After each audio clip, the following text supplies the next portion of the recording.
Bonjour, c'est Ursule encore. On est le 16 août 2025. Alors je viens sur la trompette aujourd'hui encore. Et je viens proclamer le retour de notre Seigneur Jésus-Christ. Amen. Soyons tous bénis, soyons remplis de sa joie. Alors, tous ensemble à l'unité dans la foi. Amen. Alors, c'est dit que Christ, n'est-ce pas, est mort pour nous délivrer, n'est-ce pas, de la malédiction. Et il a exposé toute l'ignominie possible, n'est-ce pas? Et en plus de cela, n'est-ce pas, ce qu'il a fait, c'est que il a amené avec lui les captifs quand il est monté. Amen. Quand il est monté, il a amené avec lui les captifs. Et aujourd'hui, même si on est encore sur cette terre, n'est-ce pas, c'est dit que nous sommes assis avec Christ dans le lieu céleste. Et quand il a amené avec lui les captifs, la mort de Jésus-Christ et sa résurrection, n'est-ce pas, couvraient tout le temps. Je veux dire, c'est remonté jusqu'au temps, n'est-ce pas, où Noé a vécu, où le déluge est venu et que le déluge a emporté une bonne partie, n'est-ce pas, 8 personnes ont été sauvées. Alors, plusieurs ont péri et 1 Pierre 4, n'est-ce pas, nous dit que, au verset 18, nous dit que Christ aussi a souffert une fois pour les péchés, lui juste pour les injustes, afin de nous amener à Dieu, ayant été mis à mort quant à la chair, mais ayant été rendu vivant quant à l'esprit, dans lequel aussi il est allé prêcher aux esprits en prison, qui autrefois avaient été incrédules, lorsque la patience du Seigneur se prolongeait au jour de Noé, pendant la construction de l'arche, dans laquelle un petit nombre de personnes, c'est-à-dire 8, furent sauvées. Donc, Christ est mort dans l'an de notre ère, je ne sais pas si c'est l'an 1 ou l'an 33, je ne sais pas comment ils l'ont noté, mais disons qu'il est mort, n'est-ce pas, dans notre ère. Et pendant 3 jours, alors que les gens étaient en train de pleurer sur la terre, il est remonté dans le temps où Noé, n'est-ce pas, a vécu. Il est allé jusqu'à ce temps-là, délivrant les âmes qui étaient prisonnières. C'est-à-dire, ce sont des personnes qui avaient une relation avec Dieu, mais quand même, qui ont été prises, qui ont manqué, n'est-ce pas, d'embarquer dans l'arche de Noé, parce qu'ils ont été incrédules. Ils n'ont pas cru. Et le temps, et puis leur rébellion, n'a pas empêché l'amour de Dieu de se manifester. L'amour de Dieu s'est manifesté plusieurs siècles, n'est-ce pas? Après leur rébellion, Christ allait les délivrer. C'est pour ça que quand on lit les évangiles, n'est-ce pas, il est reporté qu'il y a plusieurs qui étaient morts autrefois, qu'on a vu ressusciter dans la ville. Quand il a été annoncé que Christ était ressuscité, il y a plusieurs personnes qui ont vu les saints d'autrefois dans la ville.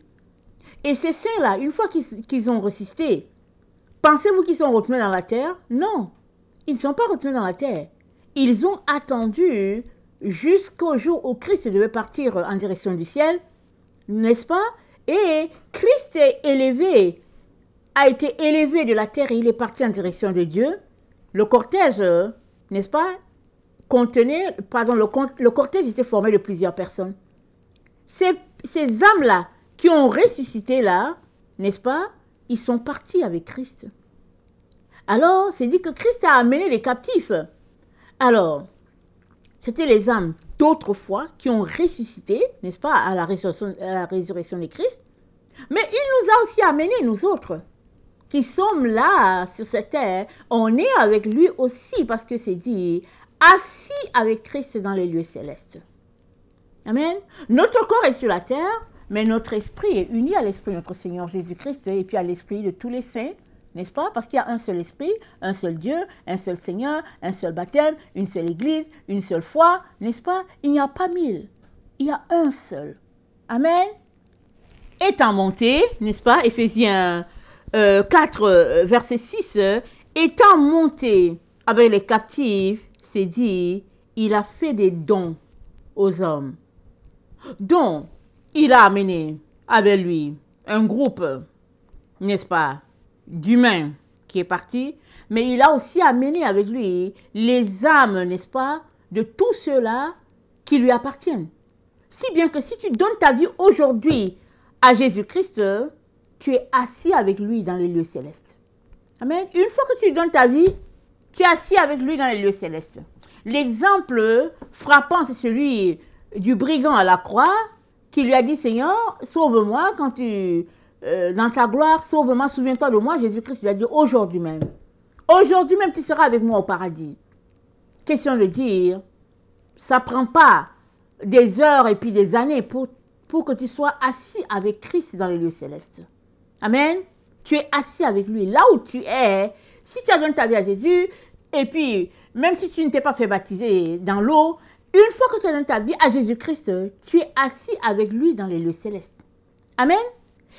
Et à cause du fait que tu es assis, Jésus-Christ a donné des dons ici aux hommes pour le perfectionnement, n'est-ce pas, de son corps. Et son corps, c'est qui? C'est l'Église de Jésus-Christ. Et pourquoi a-t-il fait ça? Parce que c'est lui qui est la tête. Nous sommes informés dans Colossiens 1, au verset 18, qu'il est la tête du corps de l'Église. Il est le commencement, le premier-né d'entre les morts, afin d'être en tout le premier, car Dieu a voulu que toute plénitude habite en lui. Donc, toute plénitude possible, n'est-ce pas, elle est en Jésus. Il est la tête, il est le commencement, il est le début. Et nous faisons partie de son corps. Étant de son corps, on ne peut pas être disparate. Ce n'est pas possible, n'est-ce pas, une personne qui a une tête avec 1000 corps. Ce n'est pas possible.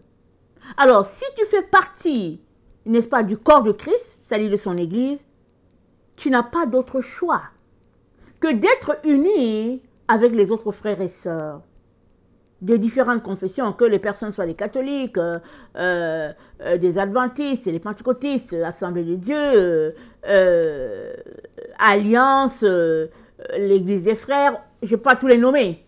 Peu importe, n'est-ce pas, d'où tu es, de l'Église baptiste, d'où, si tu fais partie, si tu as donné ta vie à Jésus, tu fais partie du corps de Christ. Et c'est dit, Jésus-Christ a pourvu pour que son corps soit bien équipé, afin qu'on ne puisse manquer de rien. Amen. Alors, dans Éphésiens 4, c'est dit donc que, attendez, je vais lire.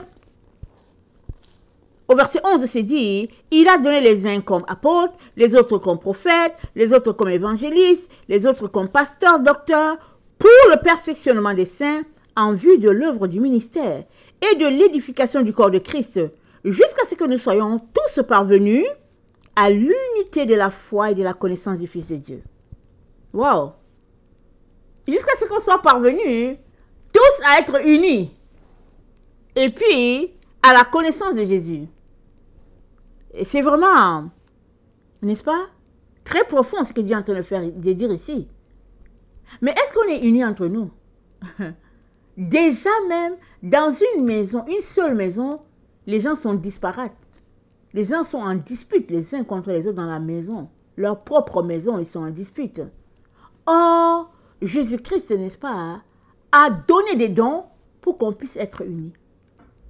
Alors, que ce soit les dons pastoraux, les dons des apôtres, les dons, tous les dons multiples qu'on connaît, Dieu n'a pas donné ça pour toi. Suppose que tu as le don de guérison, ce n'est pas pour toi, c'est pour le corps de Christ.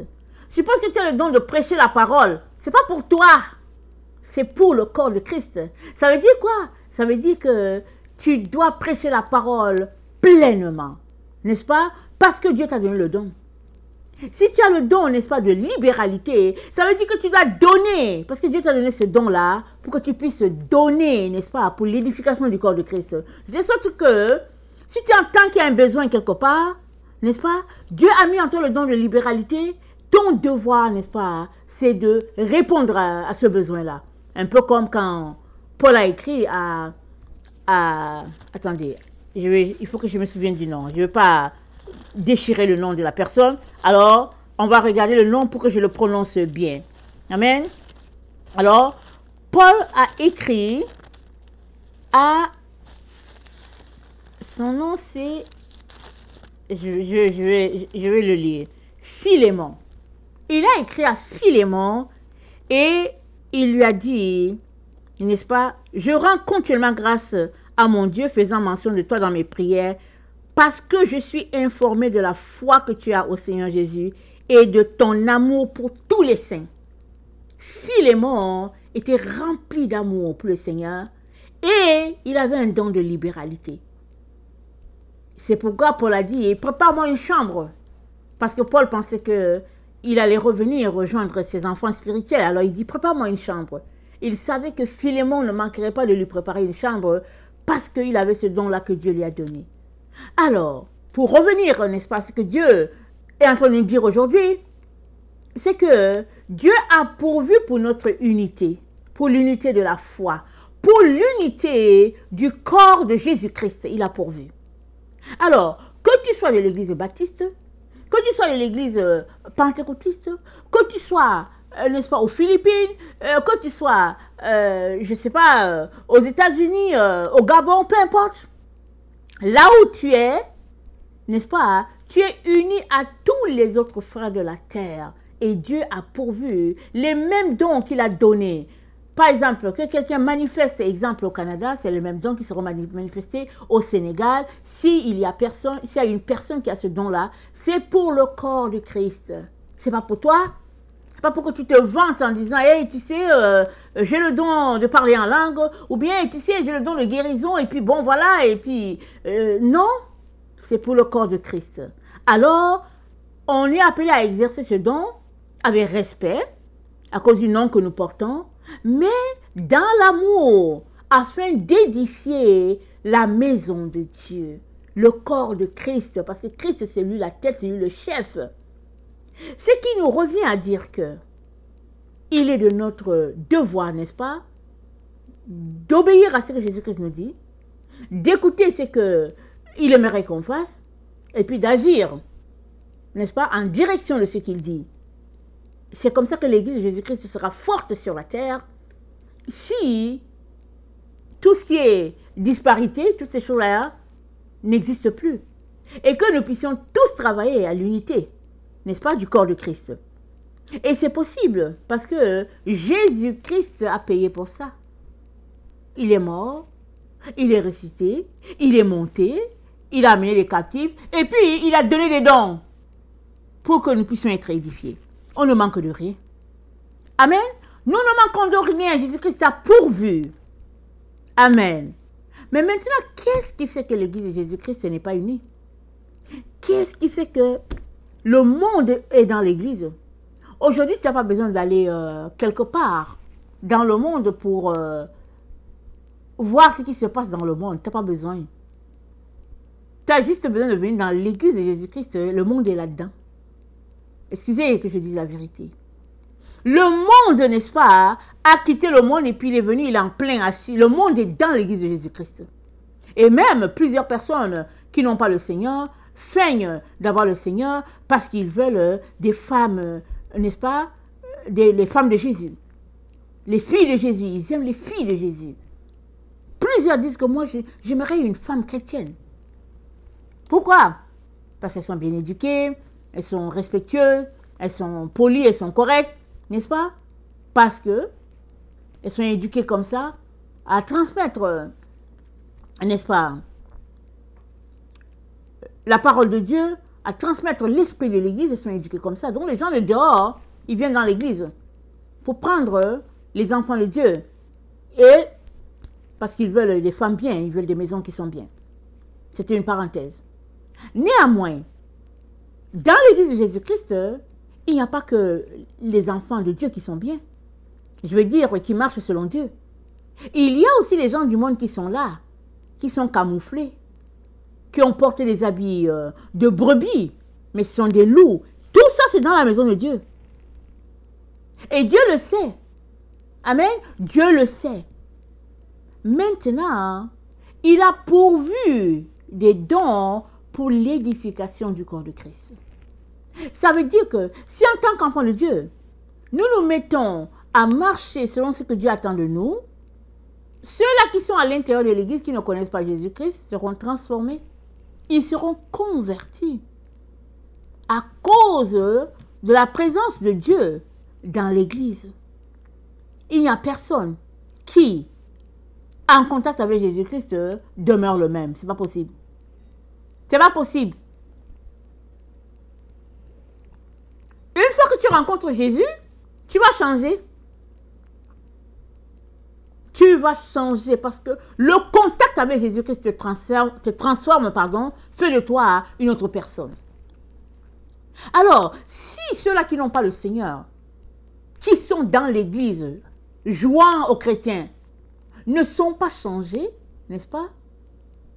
C'est aussi en partie parce que dans l'Église de Jésus-Christ, on ne marche pas selon ce que Jésus-Christ attend de nous. Il nous a donné des dons pour que nous puissions travailler à l'unité. Mais sommes-nous en train de travailler à l'unité? Malheureusement, non. On se déchire les uns les autres. Et le Seigneur aimerait que ça change. Alors, il aimerait que ça change. Donc ça commencerait, n'est-ce pas, par toi et moi, quittant la philosophie des hommes, pour épouser l'esprit de Dieu, marcher selon l'esprit de Dieu.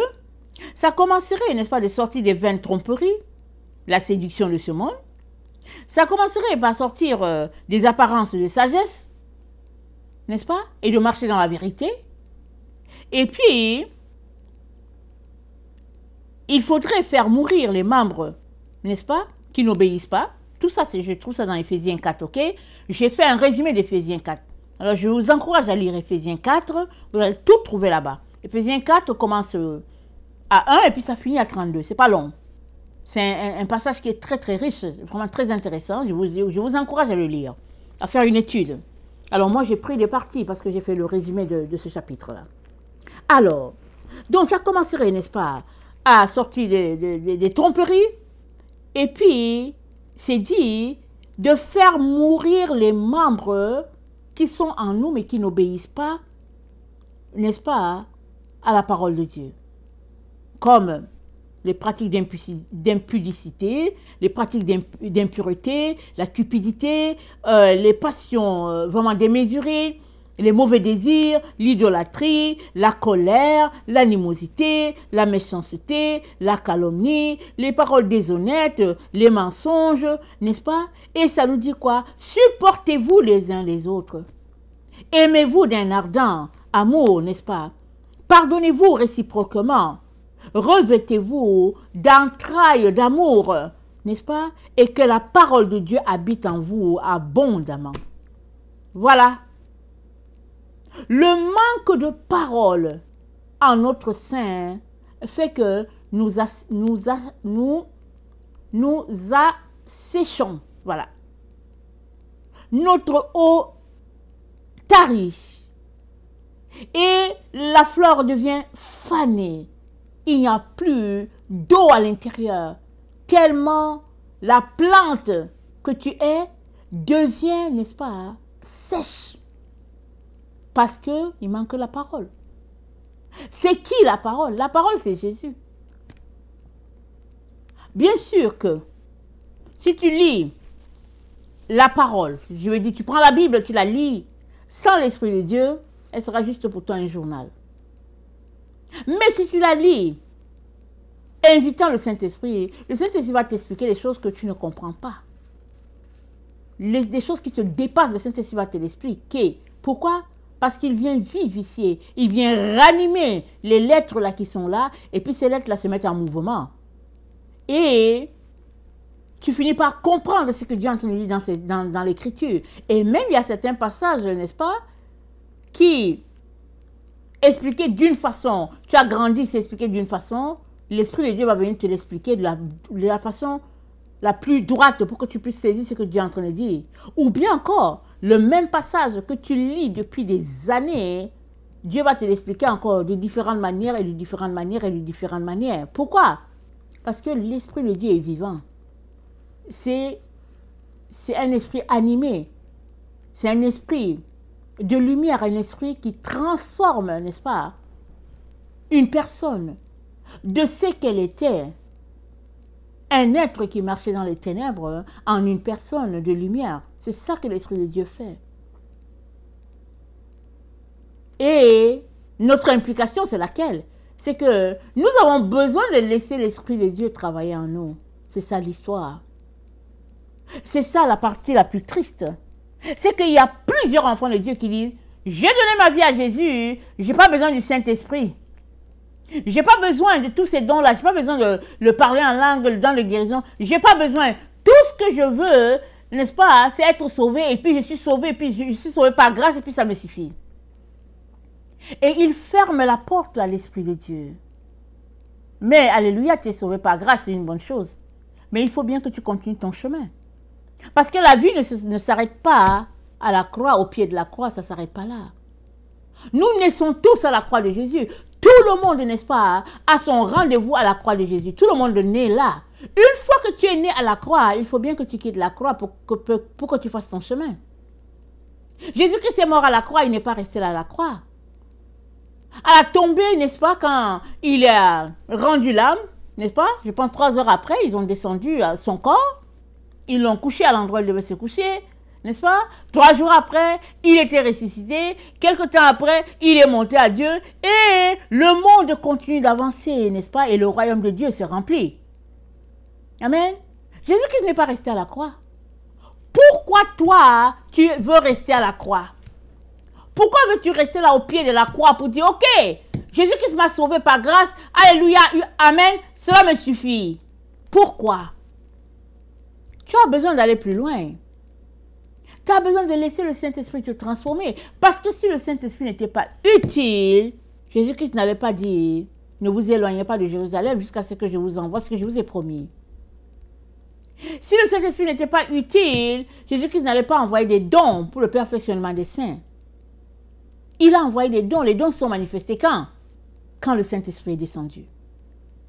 Le Saint-Esprit n'est pas là pour que tu te pètes les bretelles en disant, ok, moi je le donne le miracle et puis je fais ci, je fais cela, je fais ci. Non, mais non, pas du tout. Le Saint-Esprit est venu pour nous perfectionner. Il est venu nous habiter parce que Jésus-Christ a dit, je vais vous donner notre consolateur. Donc le Saint-Esprit, c'est notre consolateur. Maintenant, habitant en nous, c'est Dieu qui habite en nous, Jésus-Christ aussi. Donc, les trois sont là en nous. Les trois sont en nous, l'espérance de la gloire. Alléluia, amen. Christ en toi, l'espérance de la gloire. Mais la gloire de Dieu va se manifester. Comment? Elle va se manifester quand tu vas laisser le Saint-Esprit prendre toute la place. Toi-même, mourir en toi, le Saint-Esprit prendre le contrôle et l'œuvre de Dieu va avancer par tes mains. Les gens m'ont dit, hey, tu sais quoi, j'ai vu Martin. Martin a fait ceci et puis Martin a fait cela de la part de Jésus. Mais Martin a fait. Mais au fait, c'est le Saint-Esprit en Martin qui a fait toutes ces choses-là à cause de la gloire de Dieu. Et Dieu permet cela pourquoi? À cause de son Église, à cause de son corps. N'est-ce pas? À cause de son corps, à cause de l'unité qu'il a déjà établie. Avant de s'en aller à Dieu, il continue de travailler, rassemblant, n'est-ce pas, tout un chacun qui lui a donné sa vie, afin que la gloire de Dieu soit, et que tous voient cette église-là pour laquelle Jésus-Christ est morte. C'est ça l'histoire. C'est ça la beauté de ce que Jésus-Christ a fait. Mais si nous sommes trop centrés sur notre égoïsme, et que on refuse de laisser le Saint-Esprit nous pénétrer, nous donner la compréhension du Père, alors on risque de se retrouver, n'est-ce pas, à l'accotement. Parce que Jésus-Christ continue de bâtir son Église. Amen. Il l'a bâtie. La question pour toi, elle est celle-ci. Est-ce que tu bâtis avec lui? Ou bien es-tu dans tes pensées, dans tes illusions? Es-tu seul dans tes illusions? en train de débattre des sujets qui ne mènent à rien. Souvent, les enfants de Dieu se retrouvent à débattre des choses sur les théologies, n'est-ce pas, sur les bonnes églises, les bonnes doctrines, et puis, c'est-à-dire des sujets qui n'aident pas à faire grandir l'église de Jésus-Christ. Or, Jésus-Christ, n'est-ce pas, s'est appliqué à garder l'unité et il nous appelle à cela. Il nous encourage à nous appliquer pour que l'unité de son église soit. Amen. Alors ça relève de nous. Dieu ne va pas nous forcer. Et si on refuse à la fin, on sera tout simplement triste d'avoir marché sur notre chemin et d'avoir laissé de côté ce que Jésus-Christ voulait. Parce que Jésus-Christ, il ne va pas s'arrêter de bâtir son église. Il ne va pas arrêter. Il va continuer de bâtir son église, mais il va la bâtir avec ceux-là qui veulent être avec lui. Voilà pourquoi il te dit aujourd'hui, marche avec moi. Amen. Marche avec moi. Unis-toi à moi. Laisse aller tes ambitions. Laisse aller, n'est-ce pas, ton programme. Laisse aller, n'est-ce pas, tous tes rêves que tu avais. Laisse-les. Dépose-les. Mets une croix dessus. Et marche avec moi, dit le Seigneur Jésus. Ainsi, n'est-ce pas, l'église de Jésus-Christ sera unie, partout où elle se trouve, et il y aura une seule église, pas 10 000, une seule, sur toute la terre. De telle sorte que quand on va voir le comportement des enfants de Dieu, on va dire, ah, celui-là, il est membre de l'église de Jésus. Regarde comment il se comporte. L'amour déborde. Celle-là, elle fait partie de l'église de Jésus-Christ. Oui, elle est de la Philippine, mais regarde comment elle se comporte. Regarde son identité. Regarde ce qui se passe. C'est sûr qu'elle fait partie de l'église de Jésus-Christ. Parce que c'est la marque de l'église de Jésus-Christ, l'amour. Et dans Éphésiens 5, le verset 7 se dit,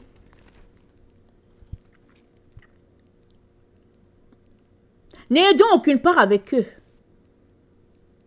Dans une autre version, c'est dit, ne soyez pas leurs complices. Autrefois, vous marchiez avec eux. Maintenant, vous avez reçu Christ.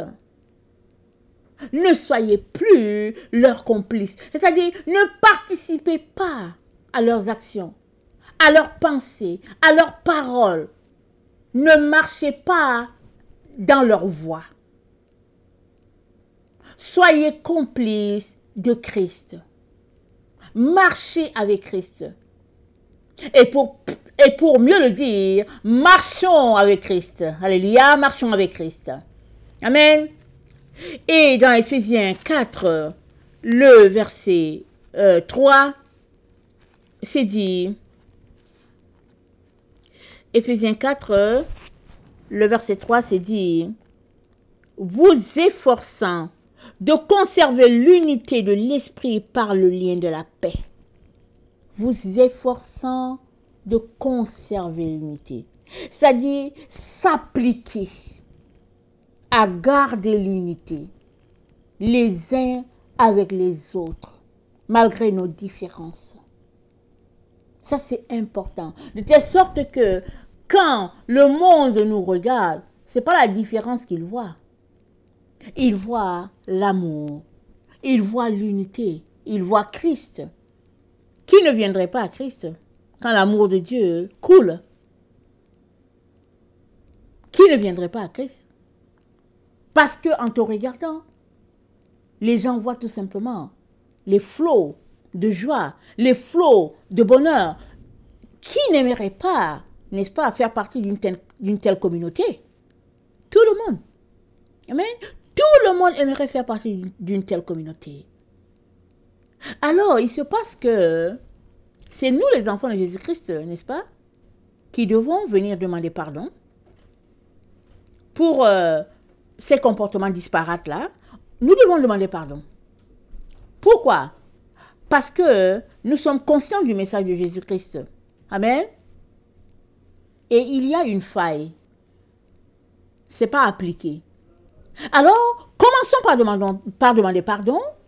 Et le Seigneur, n'est-ce pas, va agir pour que l'unité qu'il a déjà acquis pour l'Église puisse se réaliser à travers nos mains. Et ainsi, les uns et les autres vont s'ajouter pour que l'Église va grandissante. Mais si nous refusons, Jésus-Christ va continuer pareil à rassembler son Église, à la bâtir, avec les différents dons qu'il lui a donnés. Et puis, tu seras laissé de côté. Et ça, Jésus-Christ ne veut pas ça pour toi. Voilà pourquoi il te dit, rejoins les autres. Sois complice de Christ. Marche avec Christ. Amen. Marche avec Christ. Il n'y a rien de plus grand que Christ. Tu peux avoir l'impression que, ok, je vais perdre mes amis, je vais perdre ma famille, je vais perdre mon travail, et puis c'est là, et puis c'est là, je vais perdre mon argent, nanana, je vais perdre. Ok. Mais il n'y a rien qui vaut Christ. Si tu as perdu quelque chose, c'est que, ben voilà, il n'y avait rien de là, c'est tout. La seule personne que tu ne dois jamais perdre, c'est Christ, parce que si tu la perds, c'est fini pour toi, tu auras perdu tout. Ça dit que tu seras séparé à jamais de Dieu. Mais les autres choses, si tu les perds, tu vas les retrouver. Tu vas les retrouver un jour ou l'autre. Parce que c'est dit que le royaume de Dieu, c'est pas le manger, c'est pas le boire, c'est la joie dans le Saint-Esprit. Amen. C'est la joie dans le Saint-Esprit. C'est pas le manger, c'est pas le boire, c'est pas le festoyer, c'est pas ça le royaume de Dieu. C'est le royaume de Dieu. C'est cette joie-là, visible, qui déborde, n'est-ce pas, au sein de la communauté des enfants de Dieu. Mais qu'est-ce qui déborde en leur sein? C'est l'amour de Dieu. Et cet amour de Dieu, n'est-ce pas, va se manifester si toi et moi, nous nous donnons la main.